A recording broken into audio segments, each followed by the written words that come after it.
Lietuva susiduria su demografinė krize. Pernai gimė beveik 11 tūkstančių mažiau vaikų nei prieš dešimtmetį. Pasak iniciatyvos Auginu Lietuvą, šeimos nenori susilaukti vaikų dėl finansinio nestabilumo, nepastovių santykių, asmeninių siekių. Per pirmus 10 metų mėnesių Lietuvoje gimė virš 14 700 vaikų. Liko vos 2 mėnesiai iki metų pabaigos, tačiau panašu, kad gimstamumas ir toliau mažės. Štai nuo 1990-ųjų šis skaičius vis krito. Tada gimė apie 57 tūkstančiai kūdikių, palyginus 2020-aisiais gimusių kone per pus mažiau. O štai pernai naujagimių skaičius jau sumažėjo iki 19 tūkstančių. Visuomenėje vis dar vyrauja įsitikinimas, kad susilaukti vaikų žmogaus pareiga. Gali iš pradžių jums atrodyti, vienu žodžiu, kad su vaikais yra sunku ir tai trukdys ir verslui ir visam kitam. Bet kada gimsta vaikas, tiek tėvui, tiek mamai, čia yra svarbiausias pasaulyje dalykas. Kiti, kurie sako, oi, aš niekada nenorėčiau tą turėti ir po to nečičia atsiranda. Ir prie to sako, nuo to momento prasidėjo mano gyvenimas. Tai aš turiu 2 sūnus, dar turiu 2 sūnus su antra santuoka ir, ta prasme, labai laimingas. Ir tikrai nenorėčiau. O kodėl jie nenori pasirinkti, paprasčiausiai jie neturi patirties, ką reiškia gyventi su vaikais. Taip kad mergaitės Lietuvoje trūksta. Žmonės, kurie nusprendžia neturėti vaikų, neretai sulaukia nepažįstamų komentarų ir neprašytų patarimų. Kai man yra palinkėję pastot, ten neplanuotai pastot, būtent kas moteriškės, tai aš sakau, tai jūs neplanuotai pastokit. Jeigu jums čia yra laimė, tai linkiu jums atgal.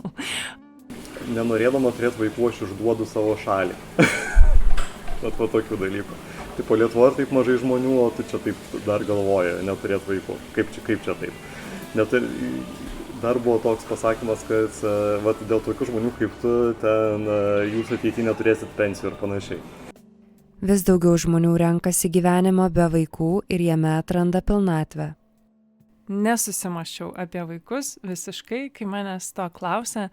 Pavyzdžiui, kai aš ištekėjau už savo vyro, visoj toj vizijoje, kaip mes gyvensim, aš tiesiog nemačiau vaikų. Atėjo suvokimas, kad aš neprivalau to daryti. Kodėl? Aš nustuminėjau kaip kažkokią, pareigą, nežinau, magistrinio rašymo.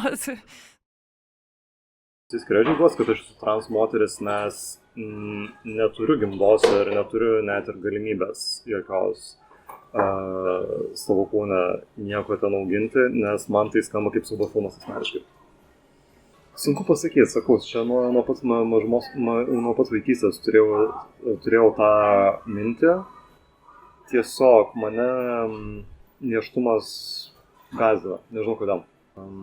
Man tai kaip koks filmas, ten tas Alien ar panašiai, kur tavo viduje kažkas auga iš esmės. Ir tiesiog pati mintis mane nukrato. Ir plius aš žinau, ant kiek sudėtinga yra moters kūnai, nėštumas, cis-moters kūnai. Ta prasme, visos komplikacijos, liekamieji reiškiniai ir taip toliau. Jau ir tai mane gąsdina iš esmės. Ta prasme, čia net ir tada, kai mes su žmona svarstėm, ar tikrai nenorim turėti vaikų, tai tikrai buvo ir pamąstymo apie tai, kad čia visų pirma tavo kūnai bus labai labai blogai iš esmės. Ir pati to nenorėjo iš esmės dėl to. Man nereikia kažko išlaikyti finansiškai, aš neturiu tos naštos ant savo galvos, neturiu kažko kažkur nuvežti, neturiu tam skirti laiko, neturiu daryti kažkokių namų darbų, nervuotis, kad kažkas susimušė su kuo. Tiesiog, aš kiekvieną dieną suvokiu, kad tiek streso ir nervų ir laiko man atitenka dėl šito sprendimo ir taip lengviau yra. Mano dauguma draugų turi vaikų, tai kai aš pas juos apsilankau, tiesiog sėdžiu automobilyje ir galvoju, bet tai kaip gerai, kad čia ne mano gyvenimas. O Dieve. Inga sako, niekada nejautusi noro tapti mama. Jai svarbiausia laisvė, laikas savo ir galimybė gyventi savo ritmu. Kaja taip pat nuo mažens savęs nematė turinčios vaikų. Turiu daug mylimų žmonių. Turiu daug laiko laisvalaikio, ko aš paprasčiausiai neturėčiau, jeigu būtų motinystė ar tėvystė. Tai, kaip pasakyt, vėlgi, aš pažįstu nemažai tėvų, kurie labai džiaugiasi savo vaikais ir panašiai, bet yra ir minusas, aišku, tame tikrai matau, ant kiek jie visada yra pavargę ir kiek niekada niekam neturi laiko.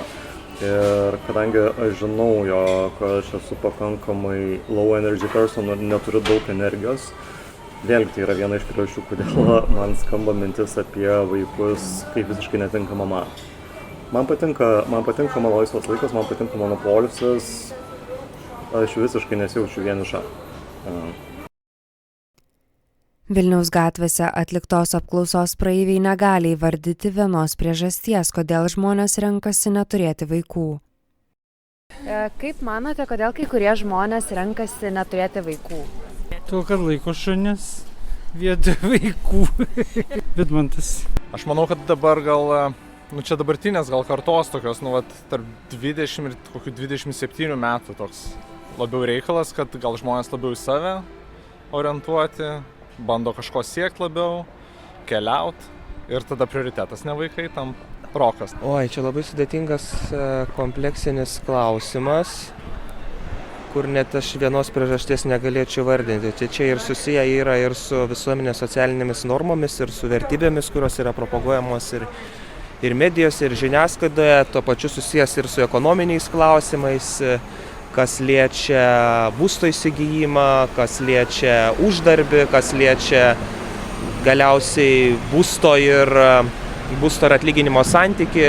Taip pat yra aspektų tokių, kurie, ir tokių demografinių, sakykime, jeigu prieš kokius 30 metų, kai šeimos, buvo labiau lokalizuotos vienoje vietoje, tai ir tėvai padėdavo vaikus auginti, o dabar, kai yra ta vidinė, ypač migracija vykstanti, tai tas irgi yra komplikuotas, sakykime, šeimos formuojasi Vilniuje, Kaune, tėvai lieka kažkur regionuose, tai tas irgi vaiko auginimas yra sudėtingas darbas ir tada nėra paramos iš, sakykime, vaiko senelių ar šeimos tėvų, tai čia ta problema daugialypė, yra ir daug įvairių aspektų, tai čia matyti aš vienos priežasties net ir negalėčiau vardinti. Ignas. Nors aplinkiniams prireikė laiko jos pasirinkimui suprasti, Inga šiandien jaučiasi laiminga.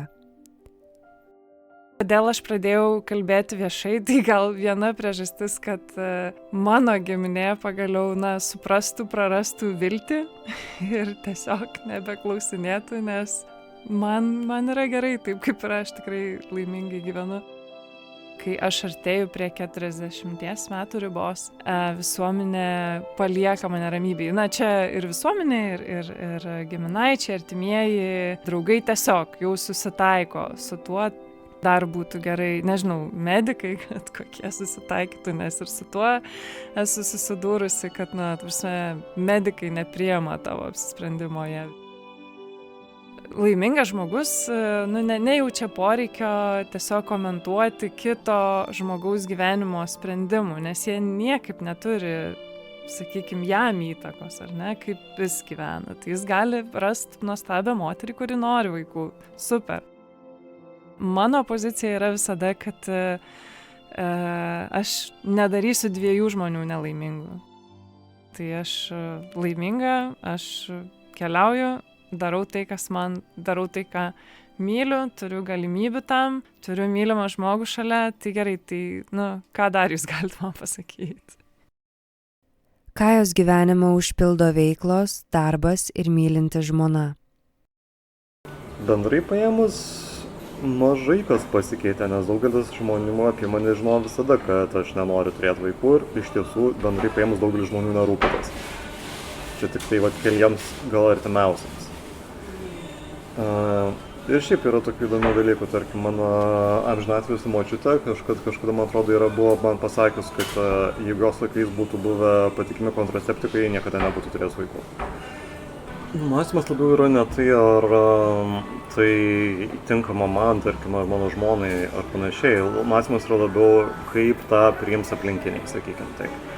Pavyzdžiui, nenorint per daug eiti į detalės, bet vien tai, kad mano žmonos santuoka nebuvo bažnytinė jau, pavyzdžiui, tai žmonos seneliams tai jau yra maždaug, tai ta santuoka negaliojanti yra ir panašiai. Bet kita vertus, koks kieno reikalas? Kaja džiaugiasi gyvenanti ne pagal visuomenės nustatytas normas. Ir šitoje vietoje man tikrai, šitoje vietoje galima dėti sąsajas mano su tuo, kad esu transmoteris. Gyventi pagal lūkesčius, kai tai prieštarauja tavo prigimčiai, yra siaubinga, iš esmės. Ta prasme, tai yra kankynė. Ir šitoje vietoje aš džiaugiuosi, kad aš visą žinau, kad nenoriu turėti vaikų, nes man atrodo nieko nėra blogiau, kaip sulaukti vaikų, žinant, kad jų ir suprast, kad jų nenori, ir tada būti blogo motiną ir blogų tėvų, iš esmės, tėvus vaikams. Tai kalbant apie vaikus, mama ilgiausiai netikėjo, paprasčiausiai. Sakė, tikrai pakeisi nuomonę. Jis sako, kad svarbiausia klausytis savęs, o ne aplinkinių lūkesčių. Ką manot apie tokį pasirinkimą? Blogai, manau. Aš turiu 3 anūkus šviežius, tai mano vaikai kaip ir turi šitas. Tai ir kiti galėtų galvoti apie ateitį, ne tik savo egoistiškai, bet ir tautos. Gyvenu lygiai toj pačioj gyvensenai ir esu visiškai laimingas ir patenkintas. Kaip nori, tegul žmonės ir gyvena. Gyvenam laisvoj šaly, kad ir kaip bebūtų. Mindaugas. Šiaip manau, nelabai pritariu tam. Todėl, kad dažnai sprendimai jaunų žmonių, pagyvenusiam amžiui, pasirodo, kad jie buvo klaidingi, o atitaisyti jau nieko negali. Aišku, dalis žmonių gali turėti tokį sprendimą ir kaip sakyti, pasirinkti tą dėl kažkokios ten karjeros didelės, dėl dar kažko tai. Bet šiaip, jeigu paprasta šeima, nežinau, dažnai labai yra skyrybų atveju. Pati asmeniškai esu turėjusi draugus, kurie išgyveno 20 metų be vaikų ir buvo labai graži pora. Ir paskui, kadangi labai artimai bendravau, tai supratau iš tų žmonių, kad jie nebeturi tokio ryšio, nes jie pažįsta vienas kitą iki smulkmenų. Ir sako, pareini, tu žinai net sakinius ir viską, o tai vaikai visada leidžia labai tobulėti. Labai tokių situacijų sukuria, kur jums reikia susitarti. Tokia mano nuomonė. Koks jūsų vardas? Irena. Teigiamai. Kodėl? Galvoju. O dėl to, kad galvoju, žmonių per daug pasauly, per daug paliktų žmonių galėtų rūpintis kitais arba auginti gyvūną, jeigu nori kažkom rūpintis, bet paprastesnis variantas yra Daiva. Nežinau, man tai atrodo, kad kiekvieno pasirinkimas turbūt. Aišku, tokiai šaliai kaip mes, kaip Lietuvai, tai turbūt nėra geras ženklas vis tiek. Rokas. Inga sako, kad vis daugiau moterų pasirenka neturėti vaikų. Jau reikia tiesiog pripažinti, kad yra tokia tiesiog visuomenės grupė, moteris, kurios nemato savo prasmės motinystėje, nepaisant to, kaip ilgą laiką labai buvo tikima, kad tai yra vienintelė prasmė. Jei toks gyvenimas reiškia laisvę ir lengvumą. Ar jūs siejate tą galimybę pasirinkti neturėti vaikų su laisve? Visiškai. O kaip jūsų gyvenimas atrodo dabar, kai jame nėra vaikų? Tai jis atrodo labai laisvas. Vaikai Ingai labiau primena ne džiaugsmą, o kasdieninius vargus. Aš kartais sugalvoju palyginimą, jeigu jum atneštų į namus tarantulą ir sakytų, dabar prižiūrėkit jį. Žiūrėkit, koks gražus mielas tarantulas. 18 metų žiūrėkit jį, maitinkit jį. Norėtumėt? Kaip jūs jaustumėtės? Kaip kažkoks, jum kažkas privertė, atnešė kažkokią atsakomybę, kurios jūs niekada nesiekėt gyvenime. Tai aš taip jaučiuosi. Kaja primena, kad šeima ne tik kraujo ryšys. Aš nemanau asmeniškai, kad biologiniai ryšiai patys iš savęs yra esminiai, nes galima turėti biologinius ryšius, bet tuo pačiu nekęsti tų žmonių, ar turėti labai šaltus ryšius ir taip toliau. Vien tai, kad žmogus turi vaikų, nereiškia, kad jis su tais vaikais sutars, nereiškia, kad tie vaikai norės palaikyti ryšį. Nereiškia, kad jų pažiūros radikaliai neišsiskirs ir taip toliau. Taip pats iš savęs man biologinis ryšys neatrodo antiek svarbus. Man kur kas atrodo svarbiau ryšys, kuris sukūriamas tarp asmenybių. čia nebuvo labai naujas dalykas. Visada labai tikėjau tos vadinamos rastos šeimos koncepcija, kad šeima nėra tas modelis, kur yra tik tai kraujo ryšiai, bet šeima yra tikrai artimi draugai ir panašus ryšiai iš esmės. Tai šia prasme aš turiu didelę šeimą ir aš esu labai mylima ir myliu daug žmonių. Ir iš esmės tranzicija, ką pakeitė, tai leido man būti savimi, kas pasirodo visiems labai patinka ir leido man taip susiras gerokai daugiau ryšių, negu turėjau prieš tai. Ji net mano, kad sparčiai augantis gyventojų skaičius gali kelti pavojų žmonijai. Jeigu mūsų globaliai skaičius populiacijos vis augtų, šiandieniniai vaikai rizikuoja gyventi tiesiog kažkokioj kataklizmų planetoj, kur vieną dieną tornadas praeina, kitą dieną karščio banga, trečią dieną potvynis. Jeigu mes norim tikrai saugios aplinkos, švarios, sveikos savo vaikams, tai žmonių turi mažėti.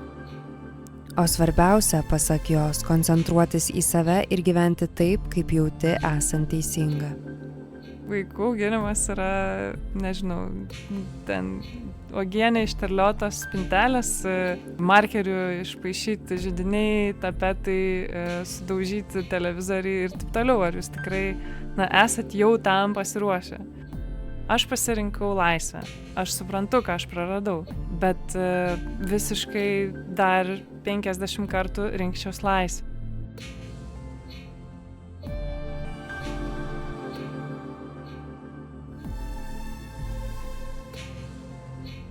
Darbą parengė Ugnė Ivanauskaitė, Justina Golokvaščiūtė, Gabrielė Bogočiūnaitė.